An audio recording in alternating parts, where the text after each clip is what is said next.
A bitter Montana dusk settled in, the kind of cold that creeps into bones and lingers. Nolan Beckett drove his battered county SUV down Route 2, headlights glancing off patches of frost curling at the road's edges. The mountains to the west were already sinking into blue shadow, the sky bruised with the last light of day. Nolan gripped the wheel, jaw tight, gaze fixed on the empty black ribbon stretching ahead. After 12 hours in uniform, his mind drifted, numb, automatic, already home in his head, not sure if he even remembered the drive. Then he saw it, a cardboard box perched on the narrow shoulder, half-tipped in the wind, with a hand-scrawled sign fluttering beside it. 3 shepherd pups, free. For a heartbeat, he considered driving past. Not my problem, he told himself. But duty pressed on his chest like it always did. He braked, the SUV's lights catching a tangle of fur and frantic movement inside the box. He stepped out. The world felt bigger in the hush of the open road. Nothing but the whisper of wind and the muffled yips from the box. He crouched, heart pounding, and 3 little faces peered up at him, each different, each desperate. One, small with startling blue eyes, barked, a sharp, almost familiar sound, cutting through the wind. That bark made something deep in Nolan flinch, a memory clawing to the surface. Briscoe, his late K9 partner, barking just like that the night before the crash. The smallest pup locked eyes with Nolan, unblinking, almost mournful. Another, a floppy-eared female, lunged forward, tail wagging, while the third cowered behind her, chewing frantically on the corner of the box. Dirty, shivering, all bones and nerves. Nolan pulled off his jacket, wrapping them one by one. The blue-eyed one, Echo, kept staring, unafraid, as if he already knew Nolan. The anxious one, Bandit, trembled under his hand. The wild one, Rooney, wiggled free and tried to dash onto the frozen shoulder. A flicker of motion caught Nolan's eye. Far down the road, headlights idled, an unmarked white pickup, no plates. He straightened, instinct prickling. But the truck vanished into the darkness, swallowed by distance and the gathering night. He scanned the ditch for a note, a clue. Nothing. Only as he lifted the box did he see it. A piece of paper taped to the bottom, the words in shaky handwriting. Please save them. Trust Echo. The wind whipped, rattling dead grass along the ditch. Nolan hesitated, fighting the urge to walk away. He hadn't saved his wife Rachel, hadn't saved Briscoe. Why should these 3 be different? But Echo barked again, insistent, haunting. Nolan exhaled, gathering all 3 puppies close, tucking them against his chest.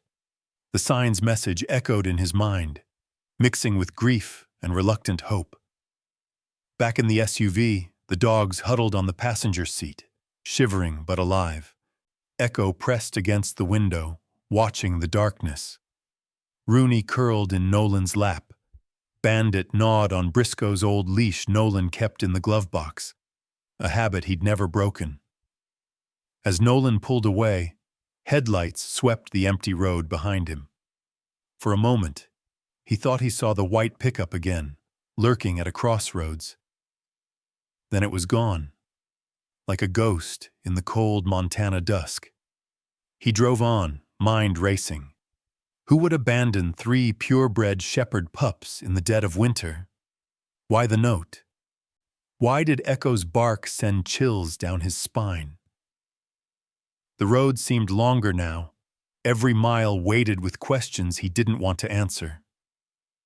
The mountains loomed closer, silent witnesses to the night's strange turn. As the first flakes of snow began to fall, Nolan knew this was more than a rescue. He felt the old ache tightening, the guilt he'd carried for years, but also, strangest of all, a flicker of purpose. Maybe it was just duty. Maybe it was the look in Echo's eyes. Whatever it was, Nolan found himself clutching the steering wheel with both hands, refusing to let go. The town of Elk River twinkled in the valley ahead, a handful of lights against the endless dark. Nolan slowed as he turned onto the gravel drive to his cabin, boots crunching as he carried the box inside. The puppies whimpered, then settled. Echo's bark, low, resonant, echoing the lost voice of Briscoe, lingered in the room long after the door closed behind them. Outside, the wind howled across the prairie. Somewhere, far off, the white pickup watched from the shadows. Inside, beneath the faint hum of the old heater and the gentle, uncertain breath of 3 rescued lives, Nolan Beckett faced the first moment of change he'd allowed himself in years. The story had just begun. Montana's night was never kind, but tonight it pressed in with special cruelty. As Nolan's cabin door thudded shut, the wind picked up, driving pellets of sleet sideways against the old clapboard siding. Thunder rolled in the distance, a low growl echoing through the hills. The pups, Echo, Rooney, and Bandit, huddled in a makeshift nest of towels by the fireplace, still shaking. Nolan dropped to his knees beside them, hands unsteady. For a moment, he just watched them. 3 shivering lives, fate tied to his by a battered box and a roadside promise. He told himself he'd just get them through the night, no more. But as the first flash of lightning lit the window, casting shadows that crawled across the walls, he felt the familiar squeeze in his chest, the ache that came whenever he remembered the crash. Rachel's voice, Briscoe's bark, and the way his world had ended in one spinning instant of shattered glass and silence. Rooney was the first to react to the storm, pacing tight circles, her paws thumping anxiously against the hardwood. Bandit whimpered, his tail tucked as he nosed at the back door, desperate to hide. Only Echo stayed still, eyes fixed on the door, as if listening for something Nolan couldn't hear. The power flickered. Nolan stared at the ceiling, jaw clenched, hands balled into fists. For a moment he considered leaving them outside, letting nature decide, sparing himself the trouble, the risk of another loss. But Echo barked again, not loud, but sharp, cutting through the static air. It was a sound Nolan couldn't ignore. He sighed, opened the door and let the pups tumble inside as hail rattled the porch roof. They crowded around his legs, a tangle of fur, paws, and hope. In the flicker of the dying fire, Nolan saw the scars on their bellies, the dirt clinging to their coats, the rawness of their need. Duty, he told himself. Just duty. The storm battered the cabin. Nolan tried to settle the pups, feeding them bits of leftover roast, warming milk on the stove. Rooney gobbled everything in sight. Bandit licked Nolan's fingers, and Echo sat guard at the door, every muscle taut. When thunder shook the window panes, Echo didn't flinch, just watched, silent and unblinking. It made Nolan shiver. He moved to the closet to grab more towels, but Echo blocked his path, pawing at the door, insistent. Surprised, Nolan opened it, and a strange wave of memory washed over him. The closet smelled faintly of Rachel's perfume, the cedar blocks she'd tucked into every corner. On a high shelf, tucked behind a box of old medals, Nolan found Briscoe's worn leather collar and a bundle of letters, bound by twine and dust. He hadn't touched them since Rachel died. Now, with the storm raging and Echo staring up at him, he slipped the bundle loose. Most of the letters were old. Love notes, grocery lists, scraps of a life interrupted. But one envelope was unsealed, the page inside half-written in Rachel's familiar scrawl, "Nolan, if you find this, it means I was right about Whispering Pines." Please be careful. There's something wrong. Dogs disappearing, new faces at the shelter, strange vans after midnight. If I'm gone, trust Echo. I love you." The letter ended abruptly. Nolan's breath caught. He glanced down. Echo was watching him, head tilted, eyes impossibly steady. For a second, Nolan swore he saw Briscoe in that gaze, faithful, waiting, knowing more than he should. Another crash of thunder rocked the cabin. Bandit dove under the couch. Rooney howled, a long, lonely sound, almost human in its sadness. Nolan's hands shook as he folded the letter, tucked it into his shirt pocket. He felt the old wounds reopen, but something new crept in too. A flicker of purpose, a sense that this wasn't random. He gathered the pups closer, cradling Bandit as the little dog's whole body shook with terror. Just then, lightning lit up the front yard, bright as noon. In that flash, Nolan saw movement outside the window, a shadow slipping past, too quick for detail but too solid to be wind. Instinct jolted him.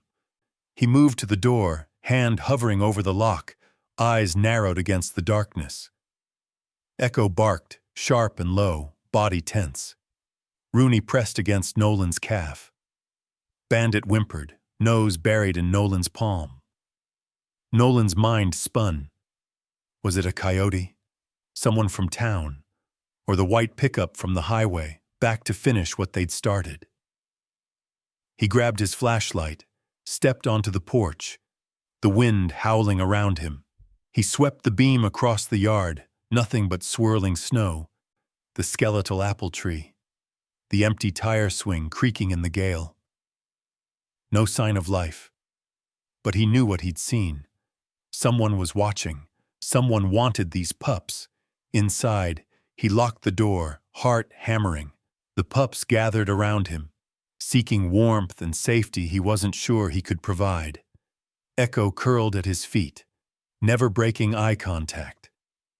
As the storm raged, Nolan read the letter again by firelight, his mind tracing every word. Whispering Pines, Animal Outreach. A place Rachel had volunteered. A place she'd loved. Why would she warn him about it? What had she discovered before her life was cut short? The questions swirled with the wind outside. The pups finally settled, their breathing slow and even. Nolan sat beside them, staring at the flames, haunted by the sense that fate had spun him into something bigger than himself. He watched Echo's chest rise and fall, listened to the wind, and wondered, just for a moment, if he could trust again, if he could save anyone, even now. The thunder rolled, the storm pressed in, and somewhere beyond the glass, the shadow waited, patient and cold. Nolan kept watch with the pups, a silent vow forming in his mind. Whatever this was, he wouldn't walk away. Not again. By dawn, the worst of the storm had passed, but the world outside was washed clean and sharp, the fields glittering with a thin crust of ice. Nolan woke on the old leather sofa, still dressed, with a blanket thrown carelessly over him. 3 puppies slept huddled on his chest and stomach, a tangle of warm, twitching bodies and trust he hadn't earned. The silence after the thunder felt like stepping into a church at midnight. Hushed, sacred, haunted. Nolan stared at the ceiling beams, feeling the ache in his shoulders, the exhaustion in his bones. He barely remembered falling asleep, only the hollow noise of the storm, Rachel's letter heavy in his pocket, Echo's steady gaze rooting him to the moment. For the first time in months, he hadn't dreamed of the crash. The fire had burned down to glowing embers. Nolan carefully set the pups on a pile of towels and moved to stoke the flames. Bandit woke first, stretching and yawning, then nudged his cold nose into Nolan's palm. Rooney, ever the brave one, bounded off to explore the living room, tail high and hopeful. Echo didn't move, just sat, back straight, eyes never leaving Nolan's face. Nolan poured warm water into a chipped bowl and watched as all three puppies crowded in, lapping thirstily. He made himself some instant coffee, bitter, strong, and hot, the way Rachel used to hate. The cabin felt different this morning. Quieter, yes, but also less empty. He realized, almost with surprise, that he didn't want the silence to return. As the sun climbed, painting gold streaks across the frosted windows, Nolan started cleaning the pups with damp cloths. Bandit whimpered at first, but soon melted into the comfort, his anxious jaw unclenching. Rooney wriggled and snapped playfully at Nolan's fingers. Echo simply closed his eyes and let Nolan work, trusting him in a way that felt impossible, like the dog knew more about Nolan's soul than Nolan did. Afterward, with the puppies dry and fed, Nolan knelt beside Echo. The silence grew thick, heavy with all the words he'd never said aloud. He hesitated, then spoke quietly, his voice hoarse. "You remind me of someone I lost." Echo's ears twitched, head tilting, blue eyes deep and unwavering. Nolan found himself confessing the things he never said at the station, not even to Rachel's family. How he blamed himself. How he couldn't forget the final seconds before the crash. The glare, the screech, the silence. How some nights he thought Briscoe's bark was still echoing through the cold. Echo moved closer, pressing a paw onto Nolan's knee, grounding him in the here and now. The gesture was so gentle, so deliberate, that for a moment Nolan felt the sting of tears, uninvited and raw. He let himself lean into it, letting Echo anchor him through the pain. The cabin was quiet, except for the soft crackle of the fire and Bandit's sleepy snuffling. Rooney, ever restless, nosed her way across the room and found a framed photo on a low shelf. Rachel and Briscoe in the backyard, sun-bright and alive. She dragged the frame over to Nolan, dropping it at his feet. Bandit, not to be outdone, wriggled under the old couch and emerged with a long-lost mitten, its edges frayed with age. Nolan chuckled, a sound rusty and strange in his own ears. "You two are trouble." He ruffled Rooney's fur, then reached for the photo, tracing Rachel's smile with his thumb. The pups crowded closer, all of them seeking something: warmth, safety, connection. For a moment it felt like a family, incomplete but real. As the morning wore on, Nolan tested a phrase that once meant everything: stay close. He didn't expect the reaction. Echo snapped to attention, posture rigid, eyes shining with understanding. The command, one he'd only ever used with Briscoe, was met with instant obedience, as if the words were a key turning in a hidden lock. Nolan's skin prickled. He tried it again, softer. "Stay close." Echo inched nearer, gaze never breaking. Rooney and Bandit, sensing the seriousness, joined in, huddling against Nolan's side. The connection was palpable, a bridge across time and loss, built in the space of a single morning. Outside, the sky brightened. Frost melted into rivulets, carrying away the last traces of the storm. Nolan opened the door, letting the puppies bound out onto the porch. He stood in the doorway, coffee cup warming his hands, watching them tumble in the icy grass. Echo trotted to the fence and back, never straying too far, always checking on Nolan. The day passed in small tasks: feeding, cleaning, gentle play. Every so often, a memory would catch Nolan off guard. Rachel laughing as Briscoe rolled in the mud. Her promise that they'd always have a home, no matter what. The pain was there, yes, but it wasn't hollow anymore. It had edges now, and those edges gave it shape. A story he wasn't done telling. By dusk, the pups had claimed every corner of the cabin. Bandit curled beside Nolan's feet as he journaled. Rooney sprawled on the old braided rug, tail twitching in a dream. Echo rested his head on Nolan's thigh, sighing, a sound so content, so present, that Nolan felt the ache in his chest ease just a little.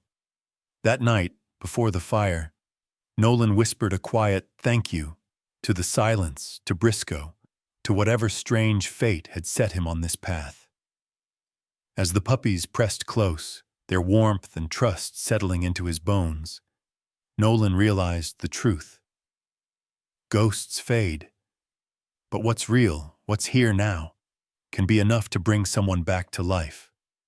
The cabin stood quiet as the night deepened, no longer a tomb, but the fragile beginning of something new. And as Nolan drifted to sleep, Echo's steady breathing beside him, he didn't dream of the crash. He dreamed of a home filling with life, one paw print at a time. The next morning arrived crisp and bright, the kind of blue-skied Montana day that could almost make you forget how harsh the world could be. Nolan stood by the kitchen window, cradling a mug of coffee that had long gone cold, watching the three puppies tumble and chase each other across the brittle grass outside. Echo ran with an easy, measured stride, never too far from the cabin, while Rooney barreled into the morning with the reckless energy only the young could muster. Bandit, predictably, chewed on a stick twice his size, stopping every few seconds to make sure Nolan was still there, watching. But Nolan's thoughts were heavy, circling around Rachel's unfinished letter and the strange command Echo had obeyed so instinctively. He felt the old itch of a mystery beneath the surface, one he'd ignored for too long.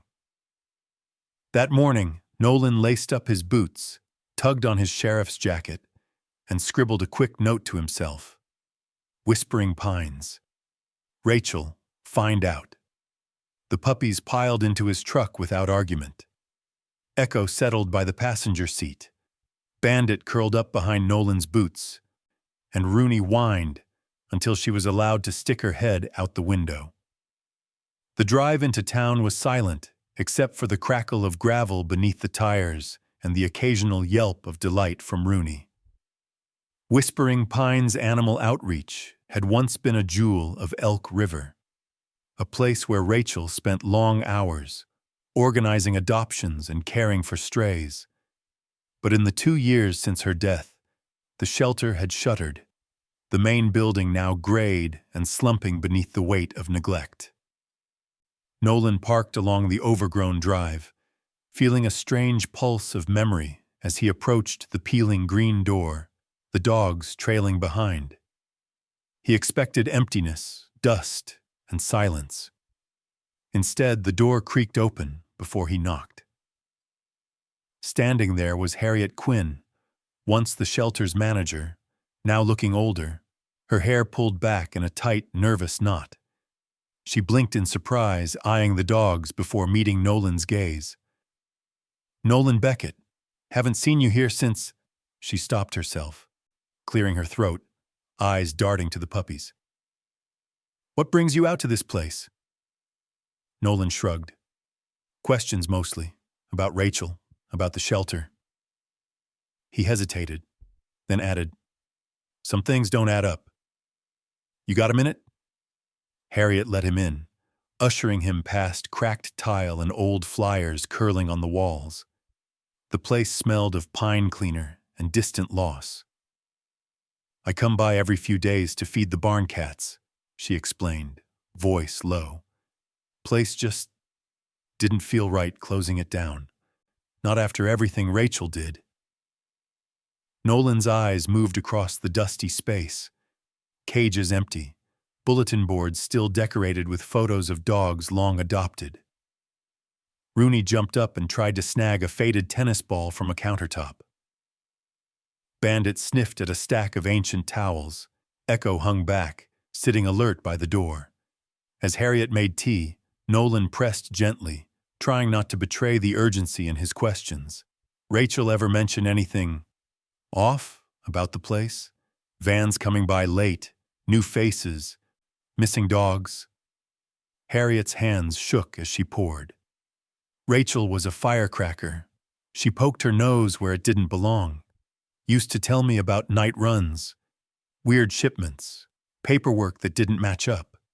Said she thought someone was stealing dogs for, well, something bad. Never had proof. She hesitated. There was a woman, Crane, big money donor, but Rachel never trusted her. Nolan felt a chill. Crane. The name meant nothing yet, but the way Harriet spoke, it made him pay attention.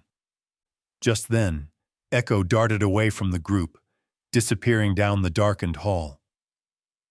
Nolan followed, heart thumping, boots echoing on the old linoleum. Echo nosed open a cracked office door, pawed at a warped floorboard until it popped up. Beneath it was a small flash drive, its black plastic casing scratched but sturdy. On the side, in faded silver marker, were Rachel's initials. Nolan swallowed, throat suddenly tight. He pocketed the flash drive and returned to the kitchen, where Harriet watched him with wary eyes. Rachel must have trusted you, Harriet said quietly. She left things behind only you'd know how to find. Rooney barked. Bandit whined, sensing the tension. Nolan offered Harriet a stiff, grateful nod, then gathered the pups and headed out, heart hammering in his chest. Back at the truck, he slid the flash drive into his phone, hands shaking. He expected photos or maybe a letter. Instead, he found a series of encrypted voice memos. He clicked play, and Rachel's voice, familiar and heartbreakingly close, filled the cab. Nolan, if you're hearing this, it means I was right. There's something dark happening at Whispering Pines. Dogs bred and sold for things that don't make sense. Military contracts, experiments. If you find the puppies, trust Echo, never trust Crane. I think I'm being followed. Please be careful.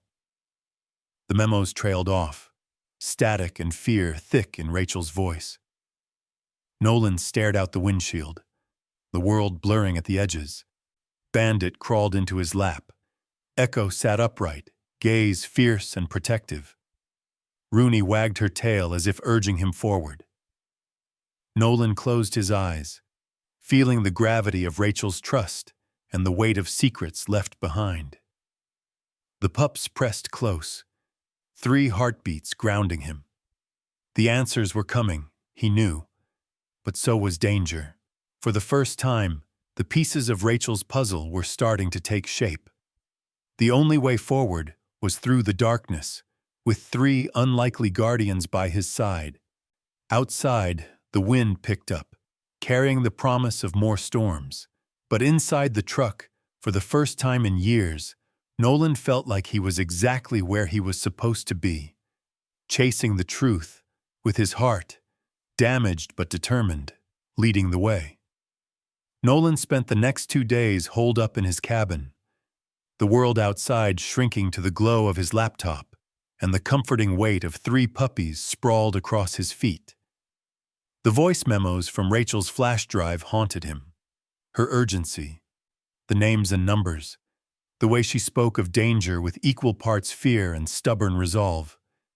He listened to them over and over, jotting every detail into a spiral-bound notebook. Crane, night runs, genetic programs. Briscoe was onto something. If you find the puppies, trust Echo. Each word unraveled another thread of grief, guilt, and growing suspicion. Nolan kept circling back to the idea of genetically engineered shepherds, dogs bred not for family homes, but for contracts, for secrets. The more he read and replayed, the clearer it became. Rachel and Briscoe had uncovered something far bigger than a small-town animal shelter. Something that started at Whispering Pines and radiated outward like cracks in ice. The pups sensed the shift. Echo, ever watchful, rarely left Nolan's side. Rooney brought him scraps of chewed-up paper, as if trying to help him solve the mystery. Bandit, anxious as ever, gnawed through 2 throw pillows and 1 TV remote, only relaxing when pressed tight against Nolan's leg. The house, which once echoed with emptiness, now pulsed with the rhythms of life and shared purpose. Still, guilt gnawed at Nolan's heart. If only he'd listened to Rachel sooner. If only he'd believed her when it mattered. Late one afternoon, as clouds built in the western sky, Nolan spread every scrap of evidence across his kitchen table. Police reports, Rachel's old notebooks, maps of the county marked in red pen. At the center of it all sat the puppies, their eyes following his every move. He paused, staring at Echo. There was something uncanny about the little dog's composure, the way he waited for Nolan's next word, almost as if he understood the stakes. Nolan reached out, and Echo pressed into his palm, calm and steady.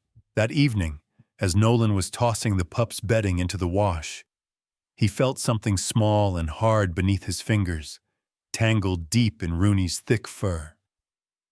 He fished it out, a tiny metallic chip, smooth and cold. Echo barked once, sharply, as if confirming its importance. Nolan turned the chip over in his hand, heart thudding. It looked like a GPS tracker, the kind used by law enforcement or, he realized grimly, by people wanting to keep tabs on valuable cargo. He wiped it clean and plugged it into his laptop's adapter. A simple interface popped up. Coordinates, dates, and a registration code that sent ice down Nolan's spine. M. Crane WP. Melissa Crane. Whispering Pines. The director Rachel never trusted. The network was real, and these puppies were part of it. Nolan sat back, the room spinning around him. He thought of the night Briscoe and Rachel died, of the way Briscoe had barked at a passing van only hours before. What if they'd gotten too close? What if this wasn't just an accident but a warning? Echo pressed close to Nolan, resting his chin on Nolan's knee. There was so much the dog seemed to understand, so much he carried without words. Nolan felt his grief crack open, pain and hope flooding in at once. He recorded a voice memo on his phone, sending it to Sheriff Mendez. "Hey, it's Nolan. I need to talk, privately. Rachel was right about Whispering Pines. There's a network trafficking shepherd pups. I have evidence. Please call me." But hours passed with no answer. The sky outside turned bruised with clouds. The dogs grew restless, especially Bandit, who whined and scratched at the door, nose twitching at the wind.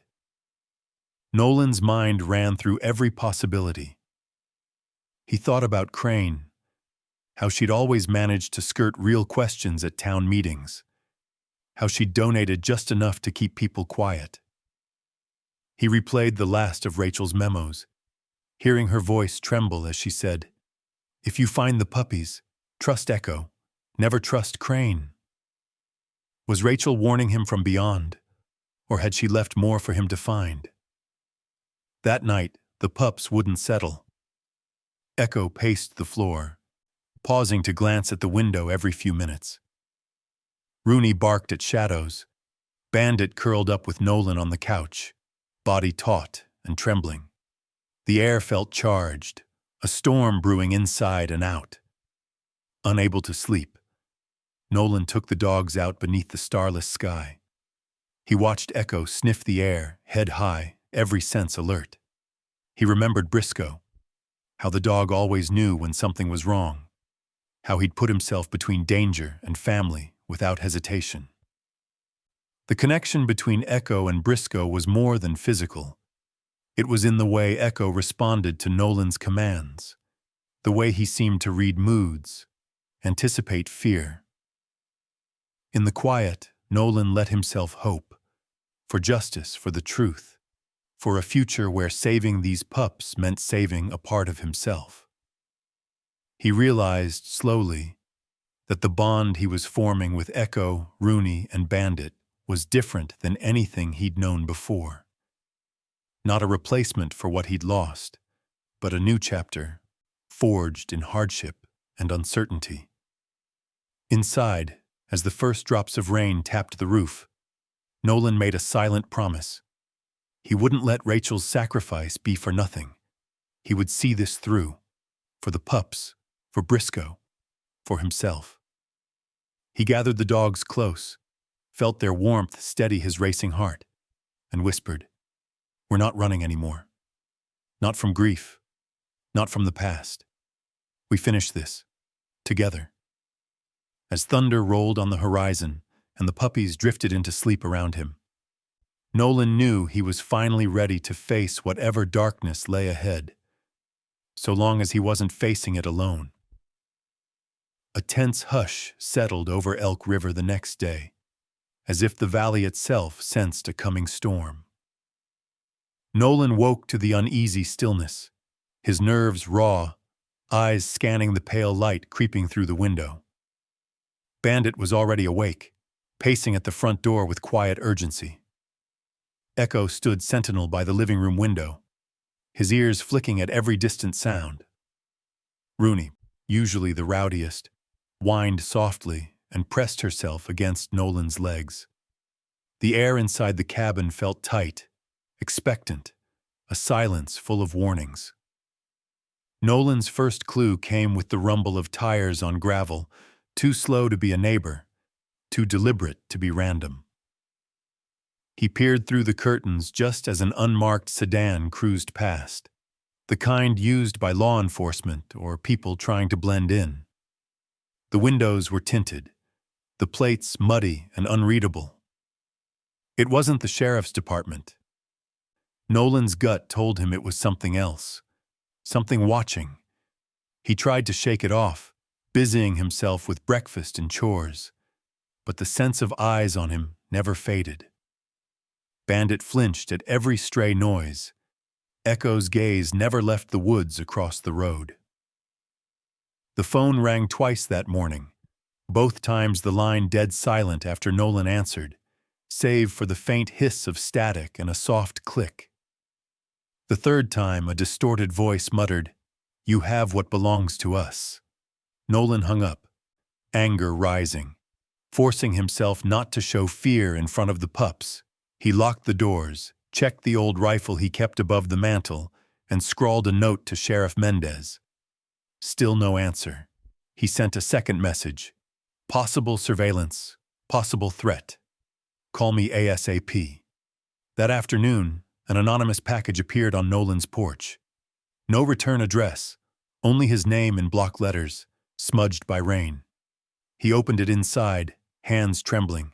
A set of falsified adoption papers, stamped with Whispering Pines logo, and a cheap burner phone taped to a slip of paper. 3 words. River. Midnight. Alone. Echo sniffed the phone, growled, a deep rumbling sound Nolan had never heard from him before. Rooney and Bandit cowered behind the sofa, their tails rigid, eyes locked on the front door. Nolan's mind spun through possibilities. Someone wanted the puppies back badly enough to scare him, to test if he'd break. He weighed his options. Run, hide, turn the pups over and hope for mercy. None of those options fit the man he'd become.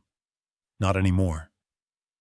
He remembered Rachel's warnings, the pain of losing Briscoe, and the silent vow he'd made. Not again. Not this family. Twilight bled into evening, painting the sky in bruised purple and ash. As the last light faded, Nolan noticed movement by the tree line. A white pickup, headlights off, crawling slowly past the far end of the property. Echo bristled, barking furiously at the sight. Bandit's hackles rose. Rooney pressed her body against the glass, growling low in her throat. Nolan watched the truck vanish down the dirt road, adrenaline spiking. He gathered the pups close, moving with deliberate calm, checking the locks, pulling blackout curtains tight across every window. He powered on the burner phone. One text blinked on the screen. Bring the pups to the river by midnight. Come alone. If you want them safe. Nolan's heart hammered. He knew a setup when he saw one, but there was no choice. He recorded a short message for Sheriff Mendez, voice steady despite the tension. Mendez, I'm being watched. Whispering Pines, Crane. They want the dogs at the river tonight. Please, if you get this, send backup. Quietly. He strapped on his service weapon, grabbed Briscoe's old leash, and tucked the puppy's favorite toys into a bag. He didn't know what waited for them at the river, but he refused to go unprepared.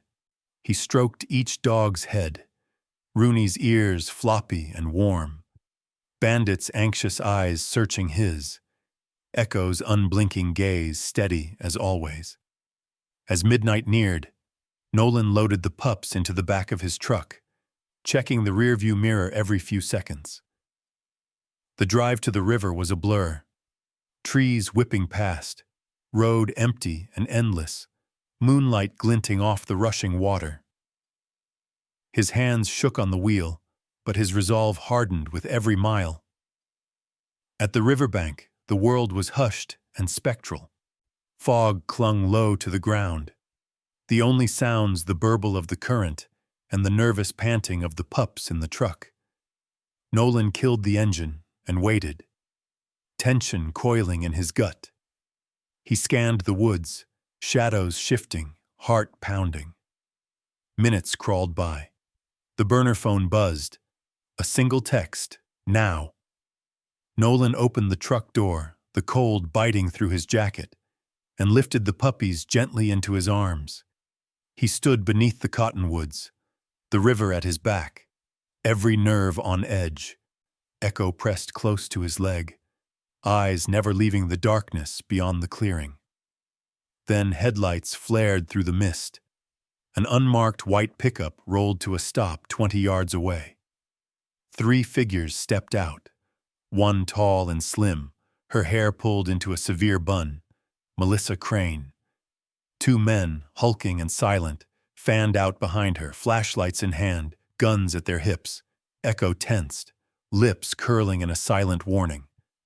Rooney and Bandit huddled behind Nolan, trembling. Nolan squared his shoulders, his hand resting lightly on Briscoe's leash, voice low and steady. If you want these dogs, you'll have to come through me. Crane's lips twisted into a cold smile. That's exactly what we intend. Nolan's pulse thundered. This was it. The point of no return. Somewhere far off, he hoped the message to Mendez had gotten through. He drew the puppies close, ready for the confrontation that would decide all their fates in that charged, breathless moment, as the river flowed black and relentless behind them. Nolan faced the darkness, no longer alone, but with 3 loyal hearts at his side, and the last of his fears burning away in the Montana night. The riverbank was hushed but for the low murmur of water and the nervous panting of the pups. Nolan stood his ground, hands steady, heart racing. Crane stepped forward, her face washed pale by the headlights, eyes cold as the river. The 2 men behind her moved with military precision, one to each side, hands hovering over their weapons. Nolan shifted, putting his body between the dogs and the threat, his voice taut with warning. This ends here, Crane. You're not taking them. Crane's smile was thin, almost pitying. You think you understand what's happening here? Those puppies don't belong to you. They were bred for a purpose. You wouldn't believe the value tied up in them. Her gaze flicked to Echo, who stood defiant, tail high, meeting Crane's stare with unwavering calm. Rooney let out a warning growl. Bandit whined, inching closer to Nolan's leg. Echo stepped forward, placing himself between Nolan and Crane, eyes never leaving hers. The taller of the 2 henchmen edged closer. Let's make this easy, Deputy. Hand over the pups. Nobody gets hurt. The moonlight glinted off the barrel of his pistol, now fully visible. Nolan's mind raced. He had to buy time, keep their attention on him. You already heard enough, Crane. Rachel, Briscoe, you remember them. You destroyed families for profit. A flicker of something crossed Crane's face, gone in an instant. Rachel was naive. She poked where she shouldn't have. I warned her. Nolan's hands balled into fists. You killed her. Crane's gaze hardened. She got in the way. I'm not making that mistake again. Echo barked. Sharp, commanding. The same cadence Briscoe used to use for urgent danger. In the shadows, Nolan saw movement. Just a glimmer, near the tree line. Maybe Sheriff Mendez. Maybe backup. He had to keep Crane talking. The shorter thug stepped in, grabbing for Rooney. In a flash, the pup darted away, nipping at the man's ankle.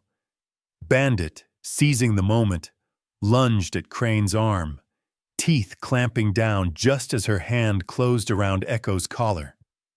Crane screamed, staggering back, pistol tumbling from her grip. Nolan drew his own sidearm, leveling it at the men. Back off! Now! His voice cut through the chaos, echoing across the river. The taller henchman fired. A wild shot splintered the bark of a cottonwood inches from Nolan's head. Echo let out another coded bark, a sound Nolan hadn't heard in years, one that meant now. Suddenly, red and blue strobes flashed through the trees. Shouts rang out as Sheriff Mendez and a team of FBI agents stormed the clearing, weapons raised. Drop your weapons, hands up, don't move. Crane froze, her eyes darting from the dogs to the river to Nolan. The henchmen hesitated, then tossed their guns to the dirt, hands raised. Agents surged forward, cuffing all three before they could utter a word. Rooney bounded back to Nolan, tail wagging furiously, while Bandit pressed against his leg, trembling but triumphant. Echo stood beside Nolan, head high, calm as ever. Sheriff Mendez crossed the clearing, voice low and full of relief. You all right? Nolan let out a shaky breath. Thanks to them. Mendez's gaze lingered on Echo, a flicker of awe in her eyes. That's one hell of a dog you've got there, Beckett. An FBI tech collected Crane's fallen pistol and a battered briefcase from the pickup. Inside, they found files, dozens of them, detailing genetic experiments, transfers of prototype shepherds, lists of buyers, even photos of the pups as newborns, tagged and cataloged like merchandise. As the agents gathered evidence, Crane spat at Nolan's feet. You think this ends here? There are more of us, more projects. You can't stop progress. Nolan met her glare, voice ice cold. I don't have to stop all of you, just enough to give them a chance at a real life. Rooney yipped, as if agreeing. Bandit barked, tail thumping the dirt. Echo pressed close, his presence a quiet reassurance. Crane and her men were led away in handcuffs, their threats swallowed by the night. Nolan stood by the river, heart still pounding, the reality of survival beginning to sink in. The dogs circled him, pressing in, warm, solid, alive. Sheriff Mendez clapped him on the shoulder. We'll need you and the dogs for statements. And, Beckett, you did good. Nolan nodded, eyes wet, unable to find words. In the space where fear had lived for so long, something new took root. Pride, relief, hope. The river kept flowing, cold and steady. Echo sat at Nolan's feet, gaze soft, breath even. The ordeal was over, but the road ahead would be full of questions, attention, and challenges. For now, though, the night belonged to them. A battered man, 3 extraordinary puppies, and a second chance none of them expected. As agents loaded Crane and her men into black SUVs, the dogs and Nolan watched the taillights vanish. The stars blinked through clouds, the air sharp with pine and river water. For the first time in years, Nolan felt the weight of survival, the power of found family, and the wild promise of new beginnings. He knelt, pulling Echo, Rooney, and Bandit into his arms, whispering, "We made it. We're safe. No one's taking you away. Not ever again." Echo licked the tears from his cheek. Bandit sighed in relief, and Rooney pressed close, tail thumping steady as a drum. In that silent Montana midnight, surrounded by courage and the memory of all he'd lost, Nolan finally let hope in. By the next morning, word of the dramatic midnight standoff had already spread through Elk River. News vans rattled down Nolan's gravel road, their dishes spinning skyward. Reporters in pressed shirts jostled for shots of the battered pickup, the muddy riverbank, and, more than anything, Nolan and his remarkable puppies. The quiet cabin was suddenly surrounded by strangers, all of them hungry for a story that felt bigger than the town, maybe even bigger than Montana itself. Inside, Nolan brewed coffee for the 5th time, exhaustion weighing his every step. Rooney patrolled the living room window, barking at every flash of a camera. Bandit cowered under the kitchen table, shivering each time a stranger's voice drifted through the glass.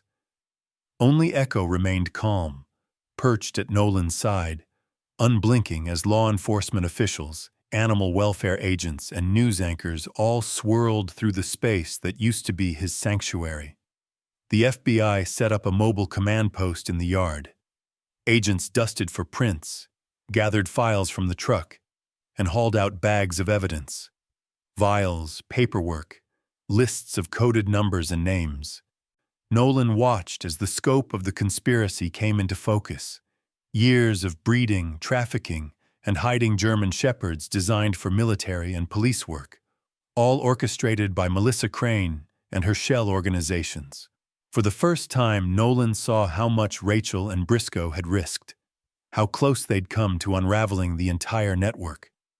He ached with pride, sorrow, and gratitude. His grief no longer an open wound, but something tempered by justice, something shared. But relief was short-lived. Late that afternoon, an official from Montana's Department of Agriculture arrived, flanked by 2 deputies and a stern-faced animal welfare officer. She cleared her throat, gaze fixed on the dogs, then addressed Nolan. "Mr. Beckett, these animals are now material evidence in an ongoing criminal case. There's been a request to transfer them to state custody for further evaluation and, potentially, placement in government programs." Rooney whimpered, pressing herself against Nolan's ankle. Bandit yipped and scurried behind a chair. Echo, as always, met the woman's eyes, not moving, not yielding. Nolan's anger simmered, but he forced his voice to stay calm. "With all due respect, ma'am, these dogs aren't property. They're not assets or evidence. They're survivors. They belong with me." The officer shook her head, already pulling out paperwork. "I'm sorry, but until the court decides..." Nolan cut her off, voice trembling with emotion. "I'll see you in court. And I'm bringing half this town with me." Word spread fast. By sunrise the next day, Elk River's courthouse was surrounded. Local ranchers, teachers, veterans, children clutching hand-lettered signs. "Let them stay! Dogs are family. Trust Echo." Inside, the hearing was quick, the room packed wall to wall. The state's attorney argued for protocol and property rights. Nolan spoke for the dogs, his words stripped bare. "These puppies saved my life. They're not tools or science projects. They're family. Echo, Rooney, and Bandit each have scars. They've suffered enough. They deserve a home, not another cage." As the judge pondered, Echo slipped free and padded up to the bench. The room hushed. Echo placed his head gently in the judge's lap and stared up at her with those wise blue eyes. The gallery burst into laughter, then applause. Even the court reporter wiped away a tear. Rooney wagged her tail at the jury box. Bandit pressed close to Nolan, watching every move. The judge looked at the three dogs, then at Nolan. Her voice softened. Sometimes the law is meant to serve the heart as much as the head. Mr. Beckett, I grant you full custody of Echo, Rooney, and Bandit. May your home be a safe one for them, and may they always remind us what it means to choose love over fear. The cheers from Elk River spilled out onto Main Street, echoing through the afternoon. Reporters filed their stories. Headlines popped up online. Hero puppies granted forever home and small-town rallies for canine survivors. Back at the cabin, Nolan let the pups loose in the yard. Echo sniffed the wind, content for the first time. Rooney found a stick and bounded in wide, wild circles. Bandit, no longer anxious, rolled on his back in the tall grass.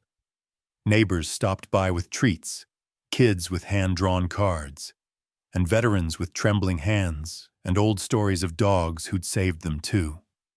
Sheriff Mendez came by in the evening, dropping a battered folder on the table. Thought you'd want these. Rachel's last notes, her real notes, not just the ones you found. She never stopped digging, Nolan. She never gave up on you or those dogs. Nolan sat on the porch, reading Rachel's words, her handwriting looping and strong. You never know when hope will come back. Sometimes it wears fur and looks at you like it's known your sorrow all along. Sometimes it's a second chance. Don't waste it. Nolan, please, don't waste it. As the sun set, he watched the dogs racing in the yard, the whole town still buzzing with celebration and pride. His heart was sore, but no longer broken. Inside, Echo leapt onto the sofa, curling beside Nolan as if he'd always belonged there. Rooney and Bandit tumbled together at his feet, their playful growls a soundtrack of healing. The cabin glowed with life, dogs, friends, neighbors, and the ghosts of all they'd lost, mingling with the hope of what they'd found. For the first time since the accident, Nolan allowed himself to feel something dangerously close to joy. And in that warmth, as the day faded to starlight and the world seemed a little less broken, Nolan understood the lesson Rachel had left for him. Family isn't what you're given, but what you choose, and what you fight to keep. Echo lifted his head, blue eyes shining, and Nolan smiled through grateful tears. We're home, buddy, for good, and in Elk River, under the quiet watch of the mountains, hope had come home too. Elk River was changing. Spring crept into the valleys, coaxing green from the brittle grass and thawing the river's icy banks. Days grew longer, the sun warmer, and the sharp edge of winter softened into a gentle hush. With each passing sunrise, the storm that had uprooted Nolan's life, loss, secrets, danger, faded into memory, replaced by something quieter but just as powerful, a sense of hard-won belonging. In the evenings, Nolan sat by the fire, notebook in his lap, the pups scattered around him like small, loyal sentinels. Echo, never far, rested his chin on Nolan's chest, deep blue eyes searching his face with quiet understanding. Rooney sprawled belly up, twitching in dreams, while Bandit pressed tight against Nolan's feet. His breathing steady, his old anxieties now just ripples on the surface. Nolan wrote in short, careful lines. He found the act of journaling, once Rachel's habit, gave shape to his memories and his pain. It helped him draw meaning from everything they'd survived. I thought loss would define me. But these dogs, each scarred, each different, reminded me that the family you choose is every bit as real as the one you lose. I owe that lesson to them, and to Rachel. She didn't just save these puppies. She saved the part of me I thought I'd buried with Briscoe and her. Sometimes, Nolan would stop writing and just listen. The sigh of the fire, the rhythmic breathing of 3 dogs, the gentle creak of the old cabin. He let the memories come, painful at first, then gentler. He pictured Rachel's smile, the way Briscoe barked at thunder, how hope had returned in the most unexpected forms. A haunted blue-eyed pup, a reckless girl with a stick, an anxious chewer who never gave up. There were days when grief came back hard and sharp. On those days, Echo seemed to sense it first, pressing himself close, grounding Nolan in the present. Rooney would climb into his lap, insistent and cheerful, and Bandit would fetch the old leash, the one that still smelled faintly of Briscoe, and every walk they'd taken together. The dog's love was wordless, patient, and true, proof that healing didn't erase the past, but made room for it to coexist with hope. Nolan's reflection deepened over time, not just on his own pain, but on the nature of family and survival. He saw how Elk River, too, was mending. Neighbors who'd once closed their doors now gathered on front porches, swapping stories about the trial, the rescue, and the way the whole town had rallied for 3 abandoned pups. At the cafe, strangers bought each other coffee, a gentle reminder that kindness still held currency here. One evening, as Nolan watched the sunset spill gold over the snowy peaks, he found himself writing a letter, not to Rachel, but to himself, the self who'd been broken and afraid. Redemption isn't a miracle. It's a choice made again and again in small moments. I see now that true strength is not the absence of pain, but the courage to risk loving something or someone, knowing how much it hurts to lose. Echo, Rooney, Bandit. They didn't ask for their wounds, but they kept loving anyway. I think that's the only way forward. He looked at the puppies, Echo watching him with those Briscoe eyes, Rooney's tail thumping in her sleep, Bandit curled in a circle of trust, and understood that their scars, like his own, were not just reminders of suffering, but proof of resilience. When the nightmares came, as they sometimes did, Nolan no longer faced them alone. Echo would nudge him awake, resting a paw over his heart, staying until Nolan's breathing calmed. He learned that healing was not a straight line, but a slow, meandering trail, sometimes 2 steps forward, 1 step back. But it was enough. One night, after a walk under a sky brimming with stars, Nolan returned to the cabin and found an old photo Rachel had taken. Him, Briscoe, and a much younger Nolan standing in the snow, arms linked, smiling. He pressed the picture to his chest, whispering, "Thank you, Rach, for leading me back, for leaving me these 3, for believing I could be whole again." The puppies gathered close, drawn by the soft note in his voice. Echo leaned against Nolan, heart to heart, a silent exchange of trust.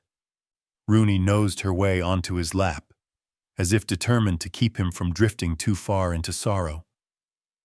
Bandit pressed his head against Nolan's knee, letting out a sigh so deep and content it made Nolan laugh. In that circle, man, dogs, firelight, Nolan finally felt the story settle inside him, all its jagged edges smoothing into something he could carry. He realized that the journey he'd been on mirrored the quiet struggle of so many around him, surviving loss, finding courage in community, and learning to risk love after devastation. As he finished his journal for the night, Nolan wrote, "The family you choose is real. Healing is slow, but worth every painful step. You don't escape grief. you grow strong enough to carry it. And sometimes, hope really does come on four paws, when you least expect it. Outside, Elk River slept, wrapped in the hush of spring. Inside, Nolan, Echo, Rooney, and Bandit dreamed, together, whole and finally at peace. The lesson of their story was etched in fur, memory, and the gentle, unbreakable bonds of chosen family. And in that peace, Nolan finally understood. Love doesn't save us from loss. It gives us the courage to begin again. Spring arrived in full, pushing Elk River into bloom with a quiet, determined grace. For the first time in years, Nolan woke each day to birdsong, sunlight streaming through the curtains, and the warm pressure of three bodies sprawled across his bed. Echo's steady weight at his feet, Rooney's gangly stretch pressed against his ribs, Bandit curled like a comma in the crook of his knee. The heaviness that had lived in his chest for so long had lifted, not entirely gone, but softened, like the snow melting off the mountains one gentle day at a time. The town felt different, too. Folks who'd been strangers now stopped Nolan at the grocery store to ask after the puppies or share a memory of the trial. Children would wave when he drove by in his battered county truck, sometimes pressing their hands and faces to the glass in the hope of catching a glimpse of Echo, Rooney, or Bandit. The pups had become Elk River's living legend, symbols of something good surviving hardship, a story people needed to believe. In the months that followed, Nolan built new routines not just for himself, but for the dogs and the community that had rallied around them. He and the pups volunteered at local events. Echo worked quietly alongside veterans during therapy sessions at the VFW hall, his calm presence grounding those who carried invisible wounds. Rooney, all energy and enthusiasm, ran with school kids at the town's first charity 5K, earning medals and sticky-fingered hugs. Bandit, once anxious, now greeted every visitor at the animal shelter with a wag and a toothy grin, soothing other frightened animals with gentle nudges and patience. Nolan watched them in awe, heart swelling with a pride that surprised him. Each dog carried a different kind of healing into the world. Echo with wisdom and gentleness, Rooney with joy and wildness, Bandit with loyalty and soft persistence. He realized slowly that Rachel had been right all along. Sometimes hope doesn't look the way you expect. Sometimes it's stubborn, muddy, loud, and always ready to pull you back into the sunlight. On Sundays, Nolan would walk the dogs to the edge of town, following the river as it wound through the fields and up toward the foothills.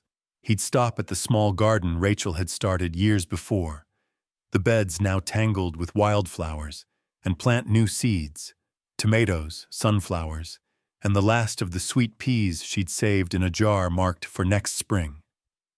The pups dug alongside him, noses dusted with dirt, tails sweeping arcs of joy in the earth.